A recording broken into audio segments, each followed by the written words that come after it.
SSC ও সমমান পরীক্ষার ফল প্রকাশ, পাশের হার বাড়লেও কমেছে জিপিএ 5, 51 প্রতিষ্ঠানে পাশ করেনি কেউ।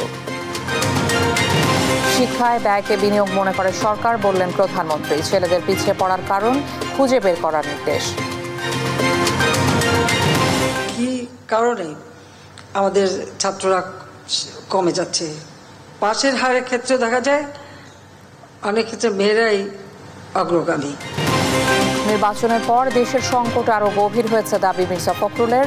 বিএনপি মিথ্যাচার করছে, অভিযোগ ওবায়দুল কাদেরের। গাজীপুরে হাসপাতালের লিফটে ৪৫ মিনিট আটকে থেকে রোগীর মৃত্যুর অভিযোগ। কর্তৃপক্ষের গাফিলতিকে দুষছেন স্বজনরা।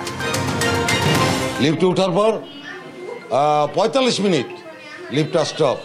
আমরা লিফটে রাখা চায় ৩ জনকে আমরা ফোন দিছি, তার আমাদের সাথে এতই খারাপ ব্যবহার করছে যেমন হয় বাইরে থাকলে আমাদেরকে মারতো। এবং সোনালী ব্যাংকের সঙ্গে একীভূত হলো বিডিবিএল। 2 ব্যাংকের মধ্যে সমঝোতা, একীভূতকরণের কর্মীদের শঙ্কার কারণ নেই।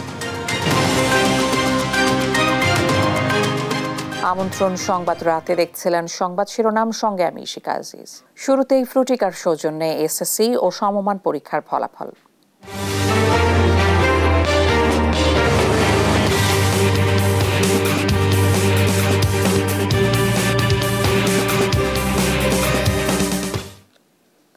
এসএসসি ও সমমানের পরীক্ষায় এবার গড় পাশের হার ৮৩.০৪%, আর সারা দেশে জিপিএ 5 পেয়েছে ১,৮২,১২৯ জন। পাশের হারের শীর্ষে যশোর বোর্ড, আর সবচেয়ে কম পাশের হার সিলেট বোর্ডে। শতভাগ পাশ করেছে এমন প্রতিষ্ঠানের সংখ্যা ৬১৪টি, আর একজনও পাশ করেনি এমন প্রতিষ্ঠান ৫১টি। বিস্তারিত জানাচ্ছেন জুবায়ের রাজিন। রোববার সকালে প্রধানমন্ত্রী শেখ হাসিনার কাছে এসএসসি ও সমমান পরীক্ষার ফল হস্তান্তর করেন শিক্ষামন্ত্রী মহিবুল হাসান চৌধুরী। পরে বেলা ১১টার দিকে নিজ নিজ প্রতিষ্ঠান ও অনলাইনে একযোগে ফল প্রকাশ করা হয়। এবার গড় পাশের হার ৮৩.০৪%, ছাত্রদের পাশের হার ৮১.৫৭%, আর ছাত্রীদের ৮৪.৪৭%। ২০২৩ সালে পাশের গড় হার ছিল ৮০.৩৯%। গেলবারের তুলনায় এবার পাশের হার বেড়েছে ২.৬৫%। সারা দেশে জিপিএ 5 পেয়েছে ১,৮২,১২৯ জন। এবার পাশের হারে শীর্ষে যশোর বোর্ড, আর সর্বনিম্ন পাশের হার সিলেটে। ঢাকা শিক্ষা বোর্ডে পাশের হার ৮৩.৯২%, জিপিএ 5 পেয়েছে ৪৯,১৯০ জন। কুমিল্লায় পাশের হার ৭৯.২৩%, জিপিএ 5 পেয়েছে ১২,১০০ জন। চট্টগ্রামে পাশের হার ৮২.৮০%, সেখানে জিপিএ 5 পেয়েছে ১০,৮২৩ জন। ময়মনসিংহে পাশের হার ৮৫%, জিপিএ 5 পেয়েছে ১৩,১৭৬ জন। রাজশাহীতে পাশের হার ৮৯.২৬%, জিপিএ 5 পেয়েছে ২৮,০৭৪ জন। বরিশালে ৮৯.13%, জিপিএ 5 পেয়েছে ৬,১৪৫ জন। যশোরে ৯২.33%, জিপিএ 5 ২০,৭৬১ জন। সিলেটে পাশের হার ৭৩.35%, জিপিএ 5 পেয়েছে ৫,৪৭১ জন। দিনাজপুরে ৭৮.৪৩%, জিপিএ 5 ১৮,১০৫ জন। এছাড়া কারিগরি শিক্ষা বোর্ডে পাশের হার ৮১.৩৮%, এ বোর্ডে জিপিএ 5 পেয়েছে ৪,০৭৮ জন। আর মাদ্রাসা শিক্ষা বোর্ডে পাশের হার ৭৯.৬৬%, জিপিএ 5 পেয়েছে ১৪,২০৬ জন। এবছর ৫১টি শিক্ষা প্রতিষ্ঠানে একজনও পাশ করেনি, বিপরীতে শতভাগ পাশের শিক্ষা প্রতিষ্ঠান ৬১৪টি। জুবায়ের রাজিন, দেশ টিভি, ঢাকা। এসএসসি ও সমমান পরীক্ষার ফল প্রকাশের পর রাজধানীর শিক্ষা প্রতিষ্ঠানগুলোয় শিক্ষার্থীরা মেতে ওঠে বাঁধভাঙা উল্লাসে। সন্তানদের ভালো ফলাফলে খুশি অভিভাবক ও শিক্ষকরা। আগামী দিনে দেশ সেবায় নিজেদের নিয়োজিত করতে চায় উত্তীর্ণরা। জান্নাতুল মোহনাকে সাথে নিয়ে মাজহারুল ইসলামের রিপোর্ট। বাঁধভাঙ্গা এ উল্লাস এসএসসি ফল প্রকাশের পর আনন্দে মেতে উঠেন শিক্ষার্থী, শিক্ষক ও অভিভাবক। রাজধানীর উদয়ন উচ্চ মাধ্যমিক বিদ্যালয়ে প্রত্যাশিত ফল পেয়ে খুশি শিক্ষার্থীরা। অনেক ভালো লাগছে, গোল্ডেন এ প্লাস পেয়েছি। এ প্লাস আমার ভালো লাগছে, আশা অনুরূপ রেজাল্ট করতে পারছি। আম্মু আব্বু অনেক খুশি হয়েছে, এটাই তো সবচেয়ে বড় কথা। আমরা মানে ভালো রেজাল্ট করছি, এজন্য আমরা অনেক খুশি। কোভিডের পর এবারই সর্বপ্রথম পূর্ণ সিলেবাসে পরীক্ষা হয়, সেজন্য দুশ্চিন্তায় ছিলেন অভিভাবক ও শিক্ষকরা। তবে সব চিন্তার অবসান হয়েছে ভালো ফলাফলের মধ্য দিয়ে। আর বাংলা ভাষা তো উদাহরণ থেকে খুব ভালো করে, ইংলিশ ভাষাটাও মাশাআল্লাহ ভালো করছে, খুবই ভালো। এই যে ফলটা খুব ভালো, বলে কিছু বলতে পারবো না। কোভিডের পরে কিন্তু তারা ফুল সিলেবাসে পরীক্ষা দিয়েছে, আমার 100% পাস করেছে তারা। যে অবস্থায় তারা এই পরীক্ষায় বসেছে সেই তুলনায় রেজাল্ট অনেক ভালো। এবছর ফলাফলের দিক থেকে রাজধানীর সেরা শিক্ষা প্রতিষ্ঠান রাজুক উত্তরা মডেল স্কুল। এ প্রতিষ্ঠানে 780 জন শিক্ষার্থীর মধ্যে 100% পাস সহ জিপিএ 5 পেয়েছে 758 জন। দ্বিতীয় স্থানে Holy Cross Girls High School, 231 জন শিক্ষার্থীর মধ্যে জিপিএ 5 পেয়েছে 185 জন। তৃতীয় স্থানে বীর উত্তম আনোয়ার গার্লস স্কুল, 679 জন শিক্ষার্থীর মধ্যে জিপিএ 5 পেয়েছে 499 জন। ফলাফলের দিক থেকে ঢাকা বোর্ডের শ্রেষ্ঠ প্রতিষ্ঠান হয়েছে নরসিংদীর নাসিমা কাদের হাই স্কুল। প্রতিষ্ঠানের 285 জন শিক্ষার্থী 100% পাস সহ জিপিএ 5 পেয়েছে 284 জন। তবে সেরা 5-এ নেই আলোচিত শিক্ষা প্রতিষ্ঠান ভিকারুন্নেসা নূন স্কুল অ্যান্ড কলেজ। এবছর প্রতিষ্ঠান থেকে 2195 জন পরীক্ষার্থীর মধ্যে জিপিএ 5 পেয়েছে 1528 জন। পাশের হার 98.45%। আমাদের জিপিএ 5 পেয়েছে 1528 জন এবং জিপিএ প্রাপ্তির হার 70.71%। ওভারঅল আমাদের কমার্স এবার একটু খারাপ করেছে, সায়েন্সও আছে মোটামুটি, সবারই 2-1 জন করে ফেল আছে। কৃতকার্য শিক্ষার্থীদের লক্ষ্য আগামী দিনেও এই সফলতা ধরে রাখা। মাজহারুল ইসলাম, দেশ টিভি, ঢাকা।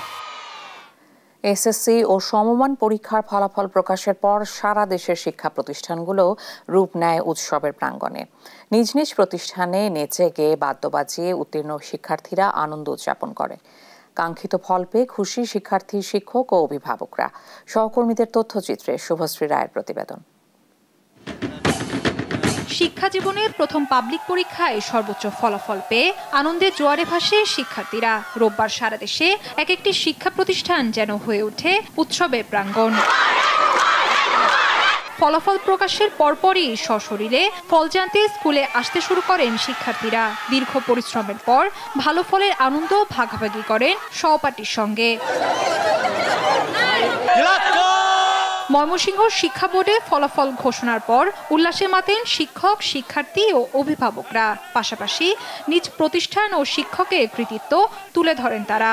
আমরা সেরা আছি, সেরা থাকবো এবং ভবিষ্যতে আরো বেশি সেরা করার জন্য আমরা প্রচেষ্টা চালিয়ে যাব। কুমিল্লায় ফলাফল হাতে পেয়ে বাঁধভাঙা উচ্ছ্বাস, আনন্দ আর হৈহুল্লোড়ে মেতে ওঠে শিক্ষার্থীরা। প্রত্যাশিত ফলের ছাপ যেন ছিল তাদের চোখে মুখে।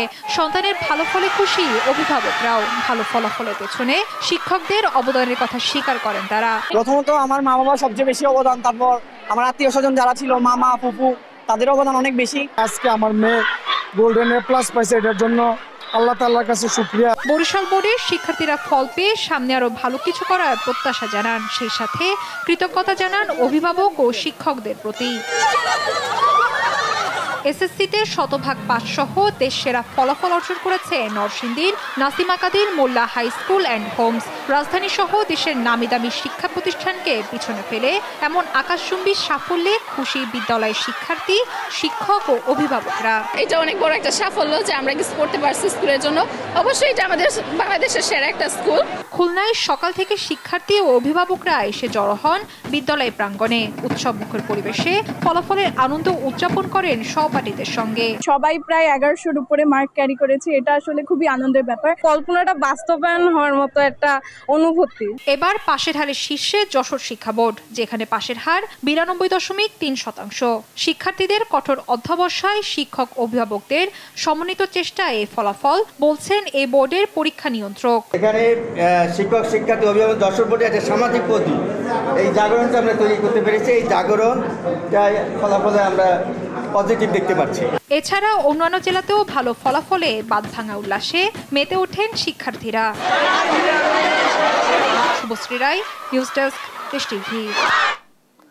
ফল ঘোষণার সংবাদ সম্মেলনে শিক্ষামন্ত্রী মহিবুল হাসান চৌধুরী জানিয়েছেন, কর্মমুখী শিক্ষাকে বিশেষ গুরুত্ব দিচ্ছে সরকার। জানান, করোনার পর এবার সব বিষয়ে সিলেবাস অনুযায়ী পূর্ণ নম্বরে পরীক্ষা হয়েছে।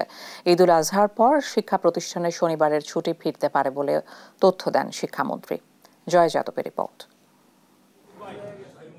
পরীক্ষার ৬০ দিনের মধ্যেই ঘোষণা করা হলো এসএসসি ও সমমানের পরীক্ষার ফল। রোববার দুপুরে সচিবালয়ে সংবাদ সম্মেলনে আনুষ্ঠানিকভাবে এই ফল ঘোষণা করেন শিক্ষামন্ত্রী। পরীক্ষা শেষ হওয়ার ৬০ দিনের মধ্যে আজ এই পরীক্ষার ফল প্রকাশিত হয়েছে। এবার ২০,১৩,৫৯৭ জন পরীক্ষার্থীর মধ্যে উত্তীর্ণ হয়েছে ১৬,৭২,১৫৩ জন। পাশের হার ৮৩.০৪ জিপিএ 5 পেয়েছে ১,৮২,১২৯ জন। তবে এবার পাশের হার গেলবারের চেয়ে 2.65 বেশি হলেও জিপিএ 5 কমেছে ১,৪৪৯ জন। মন্ত্রী বলেন, সার্বিক ফলাফলে ছেলেদের তুলনায় মেয়েরা ভালো করেছে। যেহেতু পরীক্ষার্থীর সংখ্যা কিছুটা কম ছিল, সেই কারণে হয়তো বা শতাংশের হিসেবে গিয়ে পার্সেন্টেজটা বেড়ে থাকতে পারে। আরেকটি বিষয় হচ্ছে যে আমাদের এখন বিশেষভাবে ভাবতে হবে যারা ছাত্রদের পরীক্ষার্থী হিসেবে সেখানে 1% যেহেতু কম অংশগ্রহণ হয়েছে, সেটার কারণটি কি?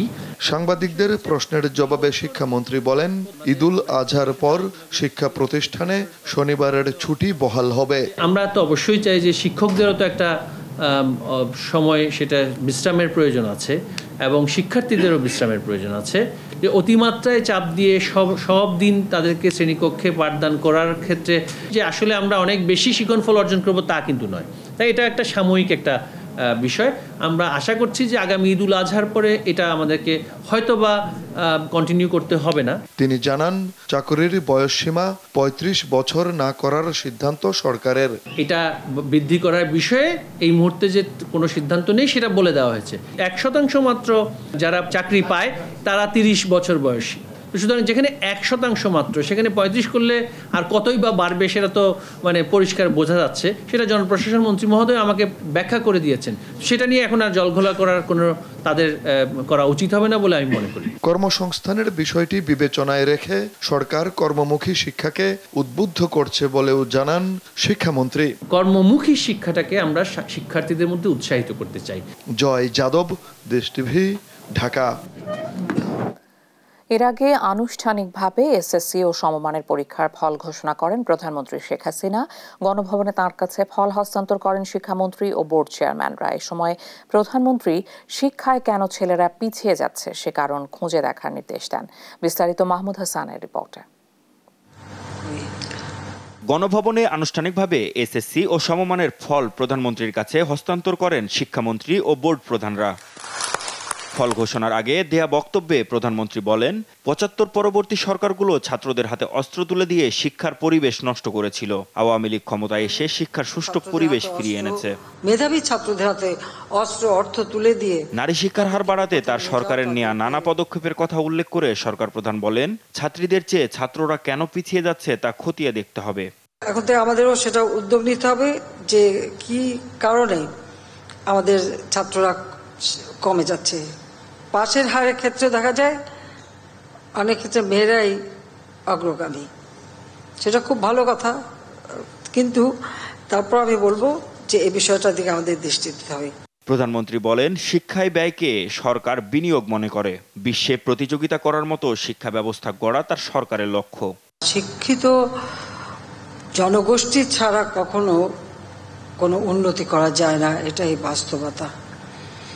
এবং সেই জন্যই আমাদের সরকার সবসময় আমরা শিক্ষাকে সব থেকে গুরুত্ব দিয়ে থাকি। আর শিক্ষায় যে অর্থটা আমরা ব্যয় করি সেটাকে আমরা ঠিক ব্যয় বলি না, এটা জাতির পিতা বঙ্গবন্ধু শেখ মুজিবই বলে গেছেন যে শিক্ষায় যে অর্থ ব্যয় হয় সেটা হচ্ছে বিনিয়োগ। আমরা বিনিয়োগ করি।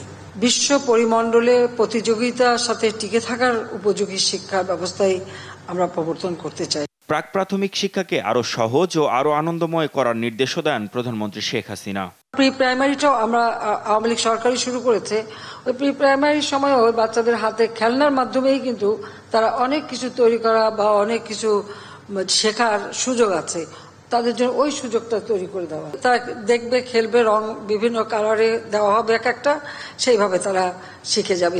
অনুষ্ঠানের শেষে এসএসসি ও সমমানের পরীক্ষার ফল আনুষ্ঠানিকভাবে ঘোষণা করেন প্রধানমন্ত্রী। পরীক্ষার ২০২৪ সালের ফলাফল প্রকাশ করা হলো।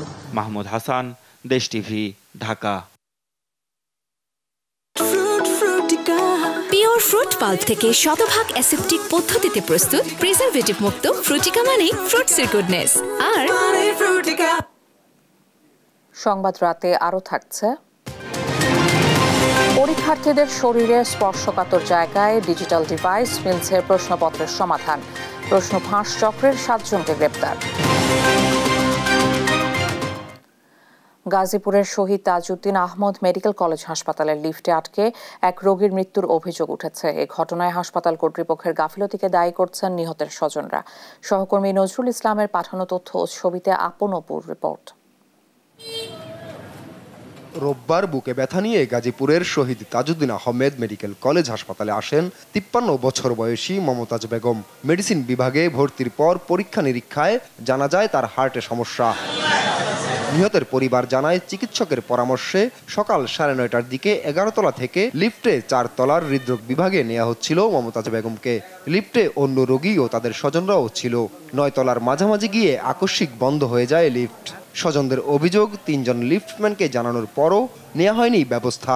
পরে 999-এ কল করলে 45 মিনিট পর ফায়ার সার্ভিস কর্মীরা এসে তাদের উদ্ধার করে। ততক্ষণে মৃত্যুর কোলে ঢলে পড়েন মমতাজ বেগম। সবাই তো সাহায্য চাইতেছে, হেরা কি করছে একটু দেখা আবার তালা লাগাই থুইয়া চলে গেছে। যে প্রথম যে তালা মেরে থুয়ে গেছে তখন বের করলে আমার মা কিন্তু বাচ্চা আছে। নিচতলায় 4 তলার মধ্যে আমার মায়ের শিফট করার কথা ছিল। ওইখানে যদি আমার মায়ের আগেই নিয়ে যাইতাম তখন আমার মা কিন্তু বাচ্চা যাইতো। আমরা লিফটে রাখা চায় 3 জনকে আমরা ফোন দিছি, তার আমাদের সাথে এতই খারাপ ব্যবহার করছে যেমন হয় বাইরে থাকলে আমাদেরকে মারতো। হাসপাতালের উপপরিচালক যান্ত্রিক ত্রুটির কথা বললেও আশ্বাস দিয়েছেন বিষয়টি তদন্তের। যেহেতু এটা যান্ত্রিক ত্রুটি এবং এটা যে কোনো সময় হইতেই পারে, কিন্তু আমাদের এই বিষয়ে সতর্ক থাকতে হবে। যান্ত্রিক ত্রুটিজনিত কারণে বিভিন্ন অ্যাক্সিডেন্টও তো আমরা প্রিভেন্ট করতে পারি না। তো আমরা দেখব বিষয়টি তদন্ত হবে। এর আগে গেল শুক্রবার এই হাসপাতালের 12 তলার নামাজের কক্ষের দেয়ালের পাশে ফাঁকা স্থান থেকে 10 তলায় পড়ে গিয়ে জিল্লুর রহমান নামে এক রোগীর মৃত্যু হয়। ওই ঘটনায়ও হাসপাতাল কর্তৃপক্ষের গাফিলতিকে দায়ী করেন স্বজনেরা। নিউজ ডেস্ক, দেশ টিভি। দেখছেন সংবাদ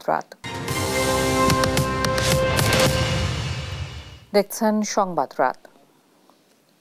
এবছরও পাশের হার ও জিপিএ 5 পাওয়া শিক্ষার্থীর সংখ্যার দিক থেকে এগিয়ে ছাত্রীরা। এর কারণ অনুসন্ধানের নির্দেশ দিয়েছেন স্বয়ং প্রধানমন্ত্রী। মাহমুদ হাসান জানাচ্ছেন বিস্তারিত। গেল 7 বছরের তথ্য বলছে মাধ্যমিকে পাশের হারে ছাত্রদের চেয়ে এগিয়ে ছাত্রীরা।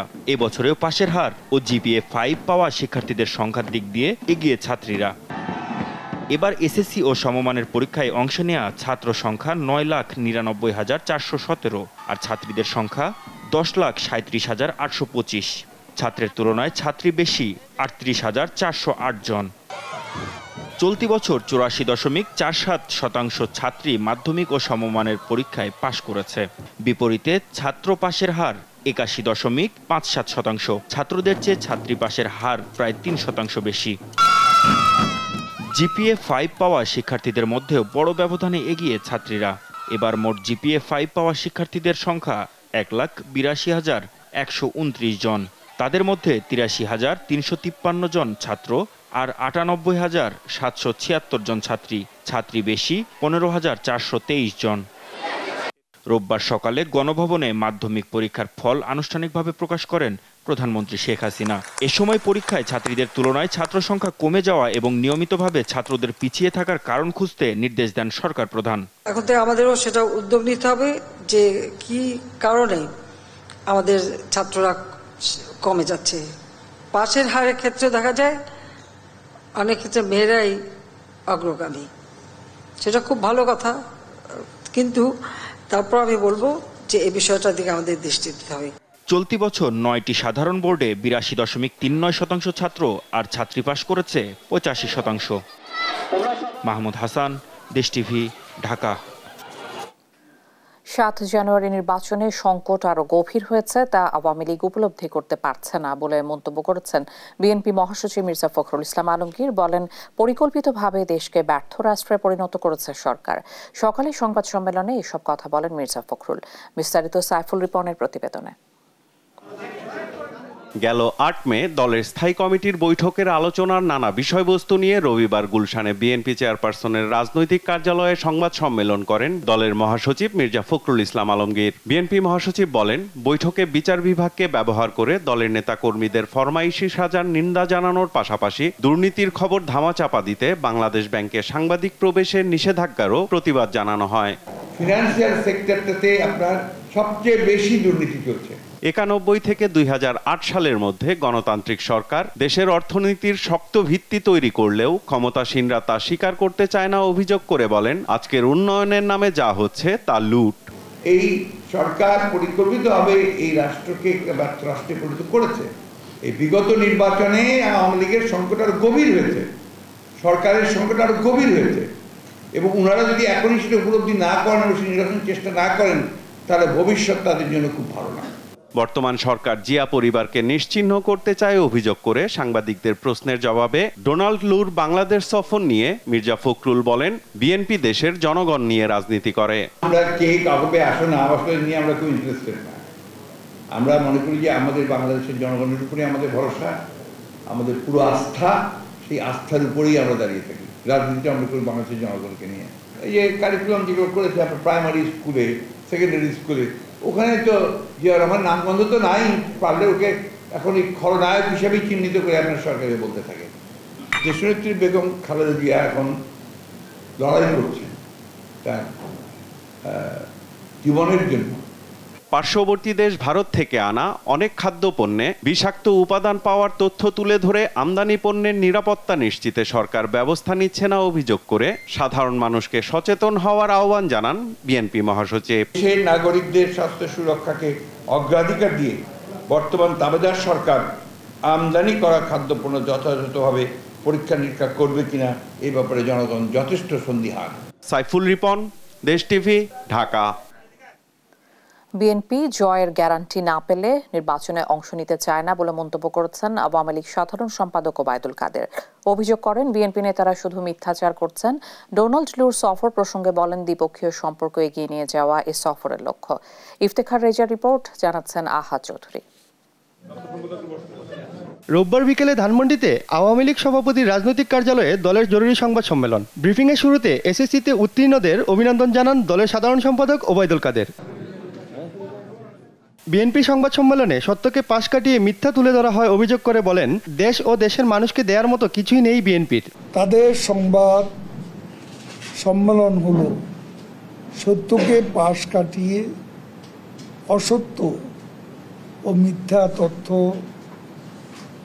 তুলে ধরা, ইতিহাস বিকৃতি করা, সংবিধান গণতন্ত্রকে অবজ্ঞা করা, চলমান উন্নয়ন অগ্রগতিকে অস্বীকার করা আর নিজেদের অতীত অপকর্ম ভুলে গিয়ে বিএনপির দায় অপরের কাঁধে চাপিয়ে দেওয়ার অপচেষ্টা। বাংলাদেশে ডোনাল্ড লুর সফর নিয়ে আওয়ামী লীগ সাধারণ সম্পাদক বলেন, দ্বিপক্ষীয় সম্পর্ক এগিয়ে নেয় এই সফরের উদ্দেশ্য। যোগ করেন, নতুন নিষেধাজ্ঞার বিষয়ে সরকার চিন্তাও করে না। যে মার্কিন সহকারী পররাষ্ট্রমন্ত্রী আসবে, তিনি আসবেন ডোনাল্ড লু, তারও এখানে আসার বলে একটা বিষয় আছে, সেটা হলো বাংলাদেশের সাথে সম্পর্ক এগিয়ে নেওয়া। দেশে দুর্ভিক্ষ সৃষ্টি করার জন্য ভেতর ও বাইরের কিছু মানুষ চক্রান্ত করছে বলেও মন্তব্য করেন ওবায়দুল কাদের। আহাদ চৌধুরী, দেশ টিভি, ঢাকা। অনিচ্ছা সত্ত্বেও কেন্দ্রীয় ব্যাংকের চাপিয়ে দেওয়া সিদ্ধান্তে রাষ্ট্রায়ত্ত সোনালী ব্যাংকের সঙ্গে একীভূত হওয়ার সমঝোতা স্মারক এমওইউ সই করেছে রাষ্ট্র পরিচালিত আরেক প্রতিষ্ঠান Bangladesh development bank PLC BDBL. রোববার 12 মে বাংলাদেশ ব্যাংকে দুই ব্যাংকের মধ্যে এমওইউ সই হয়। চুক্তিতে সই করেন সোনালী ব্যাংকের এমডি আফজাল করিম ও বিডিবিএল এর এমডি হাবিবুর রহমান গাজী। এ সময় বাংলাদেশ ব্যাংকের গভর্নর আব্দুর রউফ তালুকদার উপস্থিত ছিলেন। এ বিষয়ে নিশ্চিত করে ব্যাংকের সোনালী ব্যাংকের এমডি আফজাল করিম দেশ টিভিকে বলেন, একীভূতকরণের কারণে বিডিবিএল ব্যাংকের কর্মীদের শঙ্কার কোনো কারণ নেই, বরং ব্যাংকটি আরও সবল হবে।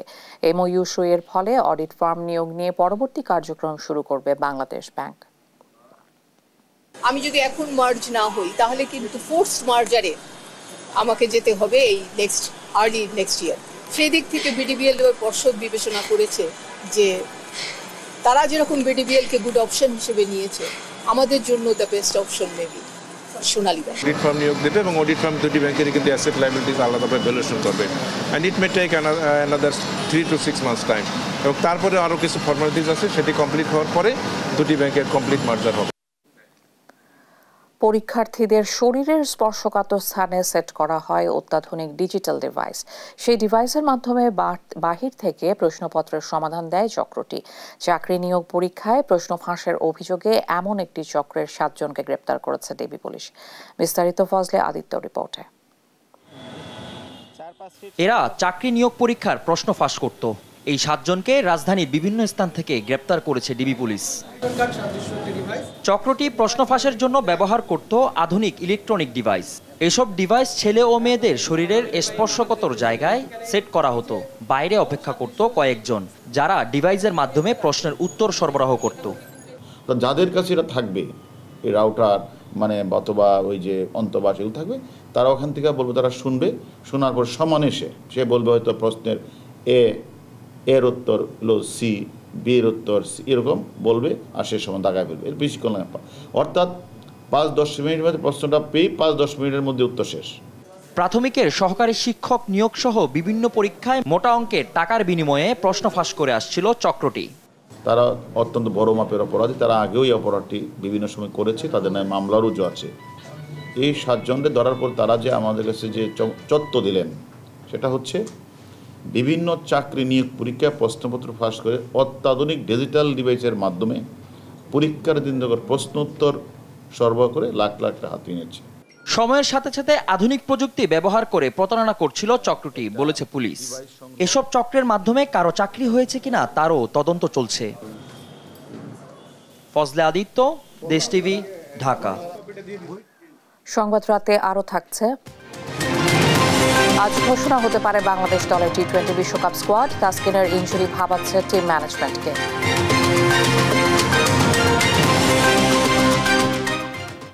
জলবায়ু কর্মপরিকল্পনা সারা বিশ্বে বাংলাদেশকে মডেল হিসেবে উপস্থাপন করবে বলে জানিয়েছেন পরিবেশ, বন ও জলবায়ু পরিবর্তন মন্ত্রী সাবের হোসেন চৌধুরী।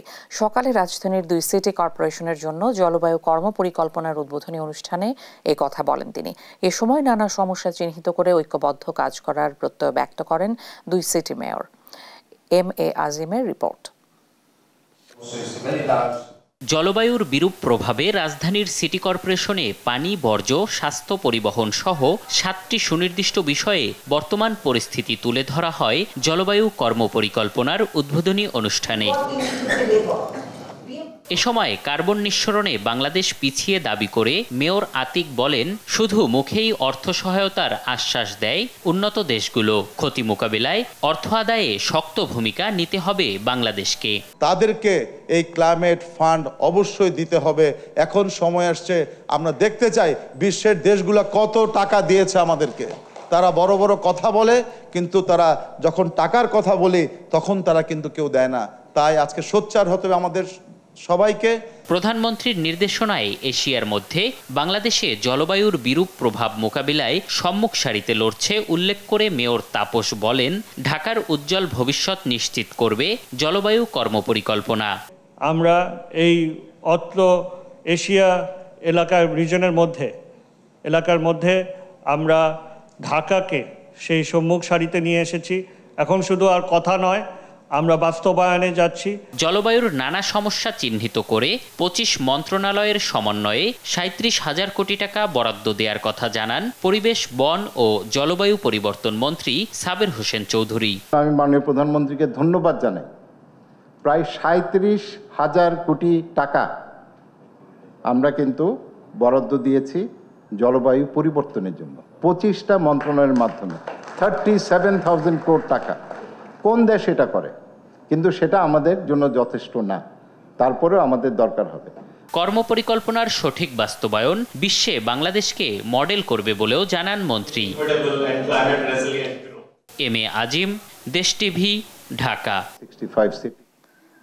নিম্ন আয়ের মানুষকে টার্গেট করে ভারতে নিয়ে কিডনি বিক্রি চক্রের 3 সদস্যকে গ্রেপ্তার করেছে পুলিশ। ঢাকা মেট্রোপলিটন পুলিশের অতিরিক্ত কমিশনার জানান, এ পর্যন্ত চক্রটি 10 জনকে ভারত পাঠিয়েছে বলে প্রাথমিকভাবে স্বীকার করেছে। বিস্তারিত ফজলে আদিত্য রিপোর্টে। চাকরির প্রলোভন দেখিয়ে খেটে খাওয়া নিম্ন আয়ের মানুষকে টার্গেট করে ভারতের দিল্লিতে নিয়ে যেত চক্রটি। দিল্লিতে নিয়ে দেয়া হতো নানান চাপ। রাজি না হলে জোর করে অস্ত্রোপচারের মাধ্যমে ছিনিয়ে নেওয়া হতো কিডনি, এরপর পাঠিয়ে দেয়া হয় দেশে। সকালে ডিএমপির মিডিয়া সেন্টারে আয়োজিত সংবাদ সম্মেলনে পুলিশের অতিরিক্ত কমিশনার খন্দকার মহিউদ্দিন জানান, রুবিন নামের এক ভুক্তভোগীর অভিযোগের ভিত্তিতে গ্রেপ্তার করা হয় চক্রের 3 সদস্যকে। রুবিন খান যে অভিযোগ করেছেন সেই অভিযোগ এবং তথ্যের ভিত্তিতে গতকালই ইবনে সিনা হাসপাতালের সামনে থেকে অভিযোগের ভিত্তিতে 2 জন আসামিকে গ্রেপ্তার করা হয়। এই যে মামলাটি রুজু করা হয়, মামলাটির আসামির সংখ্যা এফআইআর নামীয় আসামি 6 জন এবং সেই সাথে অজ্ঞাত 10-12 জন। ভিকটিমকে সর্বোচ্চ 3 থেকে 5 লাখ টাকা দেয়া হয়। এই ব্যবসার সঙ্গে দীর্ঘদিন ধরে জড়িত দেশের কয়েকটি চক্র। আমাদের হার্ট একটি, লিভার একটি, 2টি কিডনিরও আমাদের অপরিহার্যতা নেই, সেভাবে বলে তাকে একটি কিডনি বিক্রি করার জন্য সে প্রলুব্ধ করে এবং সেই সাথে সাথে চাপও সৃষ্টি করে। ব্যাপকভাবে ক্রাইম নিড থাকলেই কিন্তু তখন নিজের অঙ্গের ব্যাপারে এ ধরনের সিদ্ধান্ত কিন্তু খুব সহসা নেয় না। এক্ষেত্রেও কিন্তু আমাদের রবিন খানের যে ঘটনাটি ঘটেছে, যে তাকেও কিন্তু খুব সামান্য পরিমাণ অর্থ দেওয়া হয়েছে। আমরা জানি যে এই ধরনের একটি কিডনি যদি কেউ বিক্রি করে থাকে তা সেটি চড়া মূল্যে। এই চক্রের আরো সদস্যকে ধরতে অভিযান চলমান থাকবে বলে জানান এই পুলিশ কমিশনার। আমরা ফজলে আদিত্য, দেশ টিভি, ঢাকা। এমপি মন্ত্রীদের উড়ে এসে জুড়ে বসা স্বজনদের ঠেকাতেই দলের পক্ষ থেকে তাদের নির্বাচন থেকে সরে দাঁড়াতে বলা হয়েছিল বলে জানিয়েছেন পাটমন্ত্রী জাহাঙ্গীর কবির নানক। রোববার সচিবালয়ে মন্ত্রীর সঙ্গে সৌজন্য সাক্ষাৎ করেন দক্ষিণ কোরিয়ার রাষ্ট্রদূত পার্ক ইয়ং সিক। সাক্ষাতে বস্ত্র উপসাক খাতে বাংলাদেশিদের প্রশিক্ষণের সুযোগ এবং উৎপাদন সক্ষমতা বৃদ্ধির জন্য কোরিয়ার আধুনিক যন্ত্রপাতি প্রদানের অনুরোধ জানান নানক। এছাড়া দেশে কোরিয়ান বিনিয়োগ করার জন্য আহ্বান জানান তিনি। এ সময় সাংবাদিকদের প্রশ্নের জবাবে নানক বলেন, উপজেলা নির্বাচনের প্রথম ধাপে ভোটারদের উপস্থিতি আশাহত হওয়ার মতো নয়। নির্বাচনে অংশগ্রহণ করছেন কোনো নেতার, কোনো সন্তান, কোনো স্বজন, সে যদি রাজনীতির মধ্য দিয়ে তার উত্থান হয় এবং তার যোগ্যতা তার অবস্থান সৃষ্টি করতে পারে, তাহলে তো অবশ্যই সে নির্বাচন করতে পারবে। কিন্তু কোনো রাজনৈতিক অঙ্গনে তার অবদান নাই বা অবস্থান ছিল না, উপস্থিতি ছিল না, হঠাৎ করে উড়ে এসে জুড়ে বসানো, এইটাই হলো এই সম্পর্কে সতর্কবার্তা ছিল। গ্রাহকদের কাঙ্ক্ষিত সেবা না দিলে মোবাইল অপারেটরগুলোর বিরুদ্ধে ব্যবস্থা নেওয়া হবে বলে জানিয়েছেন তথ্য প্রযুক্তি প্রতিমন্ত্রী জুনায়েদ আহমেদ পলক। 17 মে বিশ্ব টেলিযোগাযোগ দিবস উদযাপন উপলক্ষে রোববার সচিবালয়ে এক সংবাদ সম্মেলনে তিনি বলেন, বিটিআরসিকে এক্সটার্নাল আইটি অডিট করতে হবে, একই সঙ্গে ফিনান্সিয়াল অডিটও করতে হবে। তাহলেই বোঝা যাবে গ্রাহকরা কি কি সমস্যার মুখোমুখি হচ্ছেন। যদি তারা তাদের প্রতিশ্রুত সার্ভিস না দিতে পারে, তাহলে লাইসেন্সিং গাইডলাইনে যেই ধরনের ব্যবস্থা নেওয়ার সুযোগ আছে, সেটা জরিমানা হোক, তাদেরকে অন্য কোনো সেবা সুযোগ সংকুচিত করা হোক, সেগুলো কিন্তু বিটিআরসিকে করার জন্য আমরা ইতিমধ্যেই শক্ত নির্দেশনা দিয়েছি।